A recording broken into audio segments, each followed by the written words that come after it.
আকাশবাণী কলকাতা। স্থানীয় সংবাদ পড়ছি নমামি বসুরুদ্র। ভারত ও নেপালের সীমান্ত রক্ষায় সশস্ত্র সীমাবল গুরুত্বপূর্ণ ভূমিকা পালন করে আসছে বলে স্বরাষ্ট্রমন্ত্রী অমিত শাহ জানিয়েছেন। শিলিগুড়িতে আজ বাহিনীর ৬১তম প্রতিষ্ঠা দিবস উপলক্ষে আয়োজিত এক অনুষ্ঠানে তিনি বলেন, শুধুমাত্র সীমান্ত রক্ষাই নয়, মাদক পাচার রোধ সহ অন্যান্য আন্তর্জাতিক অপরাধ দমনে এই বাহিনীর ভূমিকা অনস্বীকার্য। শিলিগুড়ি করিডোরকে পূর্ব ভারতের নিরাপত্তা ক্ষেত্রে এক গুরুত্বপূর্ণ অঞ্চল বলে উল্লেখ করে শ্রী শাহ বলেন, ভারতের অন্যান্য অংশের সঙ্গে উত্তর পূর্বাঞ্চলের রাজ্যগুলিকে সংযুক্ত করতে এই করিডোর অন্যতম। सिलीगुड़ी कॉरिडोर पूर्वी भारत का बहुत महत्वपूर्ण व्यूहात्मक एरिया है। महानंदा और तीस्ता के बीच में सिलीगुड़ी कॉरिडोर पूर्वोत्तर और भारत को जोड़ने वाला ये महत्वपूर्ण रास्ता है। एसएसबी का यहीं पर डेरा जमाना पूरे भारत के लिए आश्वस्त होने के साथ साथ विश्वास का सांस लेने का भी एक बहुत बड़ा कारण बना है। एसएसबी की सतर्कता से ये पूर्वी क्षेत्र में विश्वास का वातावरण हम सृजित करने में सफल हुए हैं। এর আগে শ্রী শাহ রানীডাঙ্গা এসএসবি গ্রাউন্ডে কুচকাওয়াজে অভিবাদন গ্রহণ করেন। শহীদদের প্রতি শ্রদ্ধার্ঘ্য জানিয়ে পুষ্পচক্র নিবেদন করেন তিনি। বাহিনীর মহানির্দেশক অমৃত মোহন প্রসাদ অনুষ্ঠানে এসএসবির দীর্ঘ ৬১ বছরের কার্যক্রম তুলে ধরেন।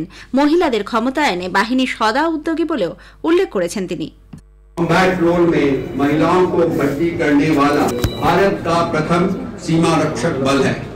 हमारी महिला बल कर्मियों ने यूएन मिशन से लेकर जम्मू कश्मीर में अमरनाथ यात्रा की सुरक्षा में महत्वपूर्ण भूमिका निभाई है। পিএম সূর্যঘর মুফত বিজলি যোজনা রূপায়ণে এ রাজ্য অনেক পিছিয়ে রয়েছে বলে কেন্দ্রীয় মন্ত্রী প্রহ্লাদ যোশী অভিযোগ করেছেন। কলকাতায় আজ এই প্রকল্প রূপায়ণের বিষয়ে তিনি পশ্চিমবঙ্গ, বিহার, ঝাড়খণ্ড, ওড়িশা এবং উত্তর পূর্বাঞ্চলের রাজ্যগুলির প্রতিনিধিদের সঙ্গে বৈঠক করেন। তিনি বলেন, এ পর্যন্ত সারা দেশে ৬,৩০,০০০ সূর্যঘর মুফত বিজলি প্রকল্প চালু হয়েছে। কয়েকটি রাজ্যে এই প্রকল্পে ভালো অগ্রগতি হলেও কিছু রাজ্য প্রকল্পটির রূপায়ণে অনেকটাই পিছিয়ে। এ ব্যাপারে রাজনীতি না করারও আহ্বান জানান তিনি। Ultimately, it is a very good project, but कई राज्यों में, specially the states which I have called today, इधर प्रोग्रेस बहुत कम है.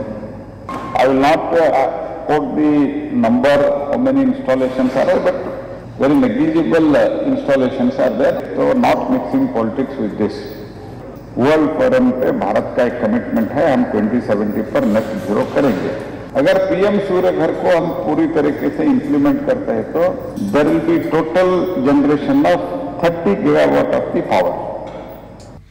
এক দেশ এক নির্বাচন সংক্রান্ত দুটি বিল যৌথ সংসদীয় কমিটি জেপিসিতে পাঠানো হয়েছে। ওই কমিটিতে লোকসভার ২৭ এবং রাজ্যসভার ১২ জন সদস্য রয়েছেন। আজ সকালে লোকসভার অধিবেশন বসলে আইনমন্ত্রী অর্জুন রাম মেঘওয়াল সংবিধানের ১২৯তম সংশোধনী বিল এবং কেন্দ্রশাসিত অঞ্চল আইন সংশোধনী বিল দুটি জেপিসিতে পাঠানোর বিষয়ে একটি প্রস্তাব পেশ করেন। সংসদের পরবর্তী অধিবেশনের শেষ সপ্তাহের প্রথম দিনে কমিটি তাদের রিপোর্ট পেশ করবে। বাংলার বাড়ি প্রকল্পে উপভোক্তাদের শৌচাগার তৈরির জন্য আলাদা করে টাকা দেবে রাজ্য সরকার। এই প্রকল্পে ১২ লক্ষ উপভোক্তাকে বাড়ি তৈরির প্রথম কিস্তির ৬০,০০০ টাকা করে দেওয়ার কাজ শুরু হয়েছে। এদের মধ্যে যাদের উপযুক্ত শৌচাগার নেই তাদের তা তৈরি করে দেওয়ার সিদ্ধান্ত নেওয়া হয়েছে বলে নবান্নের প্রশাসনিক সূত্রে জানা গেছে। তপসিয়া সায়েন্স সিটির কাছে বহুতলের পাশে বিশাল এলাকা জুড়ে আজ দুপুর 12:30টা নাগাদ ঝুপড়িতে আগুন লাগে। দাহ্য পদার্থ সঞ্চিত থাকায় আগুন দ্রুত বিধ্বংসী আকার নেয়। দমকলের ৮টি গাড়ি আগুন নিয়ন্ত্রণের চেষ্টা চালাচ্ছে। ভেতরে কেউ আটকে আছে কিনা তা খতিয়ে দেখা হচ্ছে। পৌঁছেছে পুলিশের ডিজাস্টার ম্যানেজমেন্ট গ্রুপ। এদিকে পুলিশকে ঘিরে শুরু হয়েছে স্থানীয় বাসিন্দাদের বিক্ষোভ। পূর্ব রেলের হাওড়া স্টেশনের কাছে বেনারস রোড ওভারব্রিজ নির্মাণের কাজের জন্য ট্রেন চলাচল নিয়ন্ত্রণ করা হবে। আগামীকাল থেকে ২২শে জানুয়ারি পর্যন্ত হাওড়া থেকে ব্যান্ডেল, শেওড়াফুলি, বেলুড়মঠ, শ্রীরামপুরের মধ্যে চলাচলকারী বেশ কিছু ইএমইউ লোকাল বাতিল থাকবে। Up Howrah Bardhaman MEMU special ২৩ থেকে ২৮শে ডিসেম্বর পর্যন্ত কর্ড লাইন হয়ে চলবে। Down Dehradun Howrah Kumbh, Dehradun Howrah Upasana express, down Azimganj Howrah passenger সহ বেশ কিছু এক্সপ্রেস ও মেল ট্রেনে যাত্রা নিয়ন্ত্রণ করা হবে। ২৯শে ডিসেম্বর থেকে ১ ফেব্রুয়ারি পর্যন্ত up Howrah Bardhaman MEMU special পরিবর্তিত সময় চলবে। আইএসএল ফুটবলে মোহনবাগান সুপার জায়ান্ট আজ এফসি গোয়ার মুখোমুখি হবে। গোয়ার ফতোরদা স্টেডিয়ামে খেলা শুরু হবে সন্ধ্যে 7:30টায়। মোহনবাগান 11 ম্যাচে 26 পয়েন্ট নিয়ে লিগ শীর্ষে রয়েছে। চতুর্থ স্থানে থাকা এফসি গোয়ার সমসংখ্যক ম্যাচে পয়েন্ট 19। স্থানীয় সংবাদ শেষ হলো।